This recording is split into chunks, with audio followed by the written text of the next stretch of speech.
Hello friends, स्वागत है आपका हमारे यूट्यूब चैनल एग्जाम डोज में। मैं प्रवीण कुमार आपका स्वागत करता हूं। तो दोस्तों, हम आईपीसी 1860 पढ़ रहे थे और उसी की सीरीज़ को हम कंटिन्यू करेंगे, जिसमें कि आज हम देखेंगे चैप्टर 16 को। तो आईपीसी का चैप्टर 16 जो है वह बताता है हमें मानव जीवन से संबंधित अपराधों के विषय में।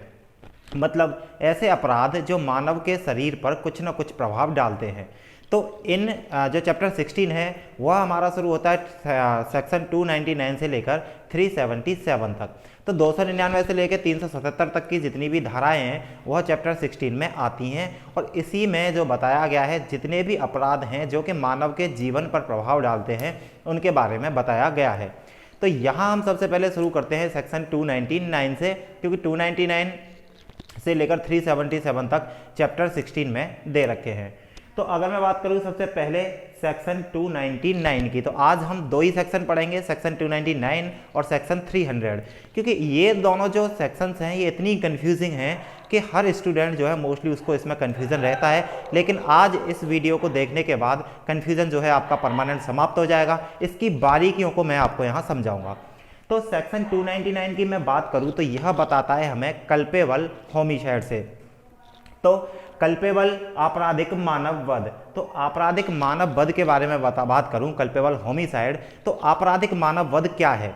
तो यहाँ ये बताया गया है कि अगर कोई व्यक्ति, जो सेक्शन 299 की जो परिभाषा है उसमें बताया गया है कि अगर कोई व्यक्ति जो है किसी की मृत्यु कारित करने के आशय से, तो अगर किसी व्यक्ति का इंटेंशन है क्या, किसी की मृत्यु कारित कर देना या मृत्यु कर देना, तो अगर इस इंटेंशन से वह किसी की मृत्यु कर देता है, या फिर कोई ऐसा घाव जो है मानव के शरीर पर देता है, या फिर कोई ऐसी चोट जो है शरीर पर देता है, या फिर मैं करूं तो शारीरिक क्षति जो है किसी व्यक्ति को कोई करता है, और उस शारीरिक क्षति से क्या हो जाता है, किसी व्यक्ति की मृत्यु हो जाती है। भाई सीधी सी बात है, शारीरिक क्षति मतलब क्या है, एक तो है कि सीधे के सीधे गोली मार दी, ठीक है, तो वहां भी बंदा मर गया। एक है कि मैंने हॉकी से, डंडे से किसी के ऊपर जो है प्रहार किए, और मुझे यह भी पता है कि उस हॉकी या डंडे से मैं जिस किसी की पिटाई कर रहा हूं या लात घूंसों से मैं किसी को मार रहा हूं, तो उससे भी क्या है, व्यक्ति की मृत्यु हो सकती है। तो यही दोनों क्या है, इंटेंशन क्या है, इंटेंशन ऐसा जिससे कि शारीरिक क्षति प्रोवाइड करे और शारीरिक क्षति से क्या हो जाए, मृत्यु, या फिर डायरेक्ट ही क्या है, उसकी मृत्यु करने से मान लो गोली मार दे, तलवार से सर काट दे। तो यही जो बात की गई है वह की गई है कल्पेबल होमिसाइड में, और यही बताया गया है कि आपराधिक मानव वध। तो अगर कोई व्यक्ति किसी इंटेंशन से, और वह इंटेंशन क्या होगा, किसी की मृत्यु कारित करना, तो अगर उस इंटेंशन से कोई भी कार्य करता है और उस कार्य के चलते या फिर उस कार्य के परिणाम स्वरूप किसी व्यक्ति की मृत्यु हो जाती है, तो वह कहलाता है कल्पेबल होमिसाइड।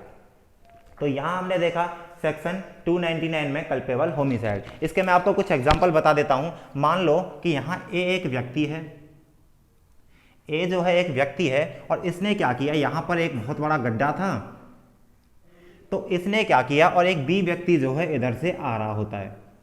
तो ए एक व्यक्ति था, इसको यह पता था कि यहाँ एक बहुत गहरा गड्ढा है और इसमें किसी के गिरने से मौत हो जाएगी। बी को यह बात पता नहीं थी कि यहाँ गड्ढा है, लेकिन ए क्या करता है, ए करता है चालाकी, और इस गड्ढे के ऊपर कुछ घास बिछा देता है और कुछ लकड़ियाँ जो है बिछा देता है। तो ए ने क्या किया, इस गड्ढे का, ए को तो पता था कि यहाँ गड्ढा है और इसमें कोई व्यक्ति गिरेगा तो उसकी मृत्यु हो जाएगी, लेकिन ए क्या करता है, इस गड्ढे के ऊपर घास बिछा देता है और ऐसी लकड़ियां बिछा देता है जिसके ऊपर इंसान जैसे ही चलेगा वह लकड़ियां टूट जाएंगी और बंदा जो है गड्ढे में गिर जाएगा। अब बी भाई साहब उधर से आ रहे थे, तो यह आ रहे थे, इनको पता नहीं होता यहाँ गड्ढा है, और ये जैसे ही इसके ऊपर आते हैं और यह इस गड्ढे में गिर जाते हैं और बी की मृत्यु हो जाती है। तो यहाँ बी का क्या है, बी के समाचार यहाँ जो है समाप्त हो जाते हैं इस गड्ढे में गिरने से। ए को यह बात पता थी क्योंकि ए ने ही तो इसके ऊपर घास फूस बिछाया था। तो अब ए का जो कार्य है, ए जो है यह कल्पेबल होमिसाइड का दोषी है और इसके ऊपर सेक्शन 299 जो है वह लगेगी आईपीसी की। तो एक तो यह है। दूसरा एग्जाम्पल मैं बात करूं तो यहां पर कुछ झाड़ियां थी, ये कुछ झाड़ियां थी। यहां पर ए क्या करता है, यहां एक व्यक्ति ए है, एक व्यक्ति बी है और एक व्यक्ति जो है सी है। समझ के चलना, एक व्यक्ति ए है, एक बी है और एक सी है, और ये सारी थी झाड़ियां। तो ए को पता है कि ये जो झाड़ियां हैं इन झाड़ियों के पीछे सी जो है छिपा हुआ है या फिर कोई कार्य जो है सी कर रहा है। ये बात किसको पता थी? ए को। भाई बी को तो ये बात नहीं पता थी कि इस झाड़ियों के पीछे कोई व्यक्ति है। अब ए क्या करता है? फिर से चालाकी करता है और ए बोलता है किसको? बी को। ए कहता है बी को कि इसके पीछे आप गोली चलाओ, इस झाड़ी के ऊपर गोली चलाओ। ए ने कहा किससे? सी से, सॉरी ए ने कहा बी से कि आप इस झाड़ी के ऊपर क्या चलाओ? गोली चलाओ। और सी जो है इस झाड़ी के पीछे था। ये बात सिर्फ ए जानता है, बी ये बात नहीं जानता है। अब बी ने क्या किया? यहाँ आता है और इस जो झाड़ी थी इस पर गोली चला देता है। इस गोली के चलाने से सी की जो है मृत्यु हो जाती है। तो अब यहाँ सी की मृत्यु हो गई तो यहाँ भी इंटेंशन क्या था? यहाँ जो ए का इंटेंशन था सी की हत्या करवाना ही था और वही हत्या हो गई। तो यहाँ बी को नहीं पता था, तो यहाँ ये तो हो सकता है कि बी किसी भी अपराध का दोषी ना हो। अकॉर्डिंग टू आईपीसी 1860 हो सकता है इस पर भी जो है बाद में चीज़ें पता चलें तो यह भी किसी प्रकार का दंड का दोषी हो। लेकिन यहाँ जो है इस टाइम तक बी को नहीं पता था कि सी इस झाड़ी के पीछे है। ए इससे गोली चलवा देता है और सी मर जाता है। तो यहाँ बी क्या है? बी हो सकता है कि किसी भी अपराध का दोषी ना हो, लेकिन ए क्या है? ए कल्पेबल होमिसाइड का दोषी है। ए कल्पेबल होमिसाइड का दोषी है। तो इंटेंशन क्या था ए का? ए का इंटेंशन था कि सी का काम तमाम करवा दिया जाए और वही यह करवा देता है। तो उम्मीद करता हूं आपको यह चीज़ जो है समझ में आई होगी। लेकिन सेक्शन 299 जो है इसमें कुछ एक्सेप्शंस भी हैं। जैसे मैं बताऊं गर्भपात, तो सेक्शन 299 का एक एक्सेप्शन है, वह है गर्भपात। कि कोई महिला है, कोई स्त्री है, वह अपने गर्भ से है और इसमें क्या होता है? जब अगर माँ के गर्भ में ही बच्चे की जो है डेथ हो जाती है, मतलब माँ के गर्भ में ही अगर बच्चे की डेथ हो जाती है तो उसके ऊपर सेक्शन 299 जो है नहीं लगता है, मतलब कल्पेबल होमिसाइड नहीं होता है गर्भपात कराने के केस में। जब तक कि बच्चा माँ के पेट में है उसके ऊपर कौन सी सेक्शन लगेगी वो मैं आपको आगे बताऊंगा। 312 लगेगी, सेक्शन आईपीसी की 312 उसके ऊपर लगेगी, क्या? गर्भपात कारित करना। लेकिन अगर मैं यही बताऊं एक्सेप्शन में यह दिया गया है कि गर्भपात जो है वह तो कल्पेबल होमिसाइड में नहीं आता, लेकिन अगर शिशु का, अगर बच्चे का कोई भी अंग माँ के गर्भ से बाहर आ जाता है, इवन दैट मान लो कि पैर ही बाहर आ जाए, तो अगर शिशु का कोई भी एक अंग अगर माँ के गर्भ से बाहर आ जाता है, तब अगर उस व्यक्ति जो बच्चा है उसकी हत्या करवा दी जाती है या फिर उसको मार दिया जाता है तो वह कहलाता है कल्पेबल होमिसाइड। चाहे बच्चे ने एक भी सांस बाहर आके नहीं ली हो, लेकिन गर्भ से उसका कोई भी अंग अगर बाहर आ गया तो कल्पेबल होमिसाइड का केस बनेगा। लेकिन गर्भ में ही अगर बच्चा मर जाए तो वह सेक्शन 312 जो है उस पर लागू होगी और वह जो है अलग केस किया जाएगा। तो उम्मीद करता हूं आपको कल्पेबल होमिसाइड जो है समझ में आया होगा, सेक्शन 299। अब मैं बात करता हूं सेक्शन 300 की। तो अब सेक्शन 300 है तो वह यह कहती है हत्या, मतलब सेक्शन 300 में दे रखा है हत्या।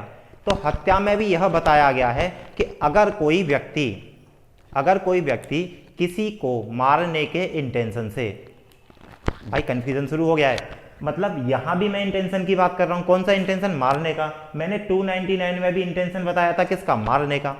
तो सेम जो है सेक्शन 300 जो है बताती है कि अगर कोई व्यक्ति किसी भी इंटेंशन से किसी भी व्यक्ति की मृत्यु कर देता है या फिर उसको कुछ ऐसी शारीरिक क्षति प्रोवाइड करता है या शारीरिक क्षति देता है जिससे कि व्यक्ति की मृत्यु हो जाए तो वह दोषी है हत्या का। अब आप बोलोगे आप यहाँ भी हत्या का दोषी बता रहे हो, इंटेंशन सेम है, सारी चीज़ें सेम है, यहाँ भी आप सेम बता रहे हो। तो हाँ, यही जो है सबसे कंफ्यूजिंग पॉइंट है किसका? सेक्शन 299 का और सेक्शन 300 का। तो मैं इस कंफ्यूजन को आपको दूर करता हूँ। तो इनमें क्या है, जो सेक्शन 300 है वह शुरू होती है, जो इसकी डेफिनेशन है वहाँ से शुरू होती है कि कुछ अपवादों को छोड़कर जो कल्पेबल होमिसाइड के हैं वह हत्या नहीं कहलाते। अब मैं आपको इनको बताता हूँ डीपली। चलो शुरू करते हैं, इनमें क्या क्या जो है डिफरेंसेस हैं और इसको कैसे हम समझेंगे कि इन दोनों सेक्शंस में क्या अंतर है।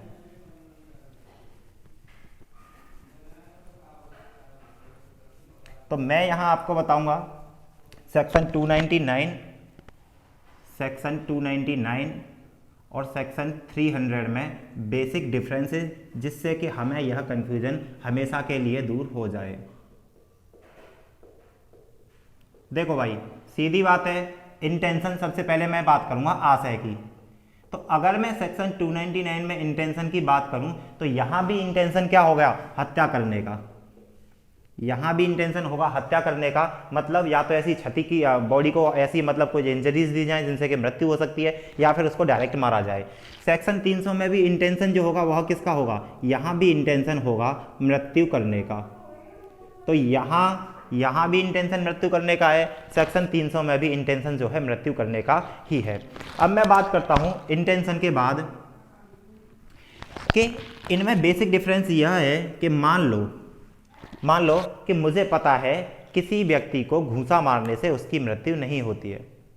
एक जनरल आइडिया लेके चलते हैं, अगर किसी व्यक्ति के आपस में लड़ाई झगड़े हो जाते हैं, मान लो थप्पड़ मारना ही है, थप्पड़ मारने से भी किसी की मौत नहीं होती है, या फिर हल्के हाथ से या फिर कैसे भी पेट में घूंसा मार दे उससे भी इतनी जल्दी व्यक्ति जो है नहीं मरता है। तो मान लो कि मुझे पता है यहाँ पर मेरा जो इरादा है यहाँ जो है मुझे इतना तो पता है कि किसी के सर पे मारने से हत्या हो सकती है। एक बात पर एक जो शब्द है उस पर गौर देना, हत्या हो सकती है मतलब सकती है, यहाँ शक है कि उस व्यक्ति की हत्या हो जाएगी। मान लो उसको यह पता है कि सर पे मारने से उसकी मृत्यु हो सकती है, तो अगर ऐसा किया गया कि सर पे उसको मारा गया व्यक्ति को और उसकी हत्या हो जाती है तो वह है कल्पेबल होमिसाइड का केस। लेकिन अगर उसको यह पता है कि उस व्यक्ति के सर का ऑपरेशन हुआ है, उस व्यक्ति के सर का ऑपरेशन हुआ है और उस व्यक्ति के सर पे घाव हैं, अब मुझे इतना पता है कि उस व्यक्ति का ऑपरेशन हुआ, उसके सर पे घाव हैं, अगर मैं अब उसके सर पे मारूंगा तो अब वो मर जाएगा।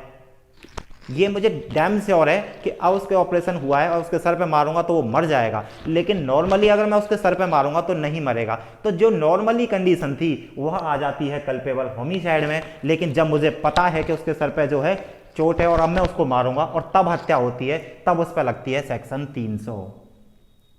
आपको समझ आया? अगर ये पता है मुझे हो सकती है तो सर पे मारने से मृत्यु इतनी जल्दी नहीं होती, लेकिन फिर भी एक मतलब एक जो है वह चांसेस हैं कि हो सकती है, तो कल्पेबल होमिसाइड। लेकिन जब उसको पता है इसका ऑपरेशन हुआ, अगर मारूंगा तो अब हत्या होनी ही होनी है, तो भैया आएगा सेक्शन 300। बेसिक डिफरेंस समझ में आया? नेक्स्ट पॉइंट मैं समझाता हूं आपको। अगर मान लो कोई पब्लिक सर्वेंट है, मैं आपको यह बता रहा हूं कि कल्पेबल होमिसाइड आपराधिक मानव वध कब हत्या नहीं है, मैं ये समझा रहा हूं, आप समझना इसमें। तो अगर मैं मान लूं कि पब्लिक सर्वेंट है कोई, तो पब्लिक सर्वेंट है या फिर लोक सेवक है, उसका काम क्या है? लॉ एंड ऑर्डर मेंटेन करना। तो अब वह किसी अपराधी को पकड़ने जाता है और उसको यह पता है, उसको इतना आदेश दिया गया था कि आपको इस अपराधी को जिंदा पकड़ना है। तो अब क्या करता है? पब्लिक सर्वेंट है, अब वो उसके पैर में गोली मारने का उसको आदेश था, उस व्यक्ति के पैर में गोली मारने का उसको आदेश था। तो अब यहां भी सीधी बात है कि पैर में गोली लगने से भी व्यक्ति की मृत्यु हो सकती है, सीधी बात है।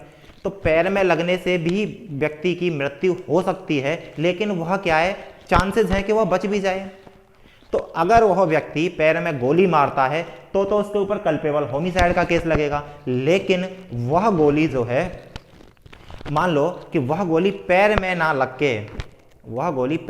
के और उसकी छाती में लग जाती है, मारनी पैर में थी लेकिन छाती में लग जाती है, तो अब जो है हत्या तो अभी भी हुई है, इंटेंशन पहले भी हत्या का था, इंटेंशन अब भी हत्या ही हुई है। लेकिन यह जो केस है यह क्या है? मर्डर का ना होकर यह कहलाएगा कल्पेबल होमिसाइड का।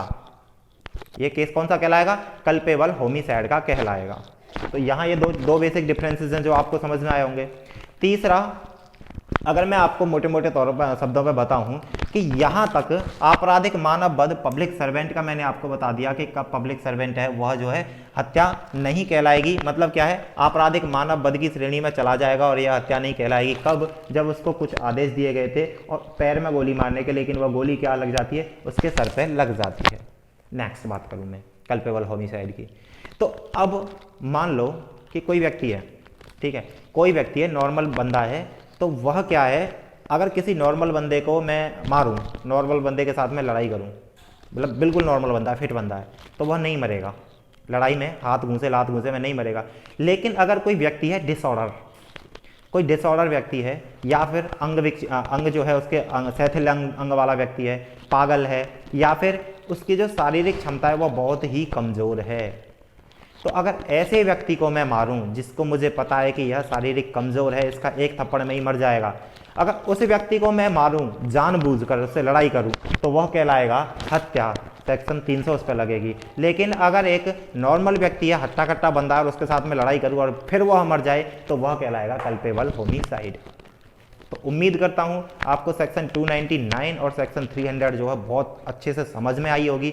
यही इन दोनों में बेसिक डिफरेंस है, क्योंकि अगर आप डेफिनेशन से जाओगे तो दोनों में आप अंतर नहीं कर पाओगे।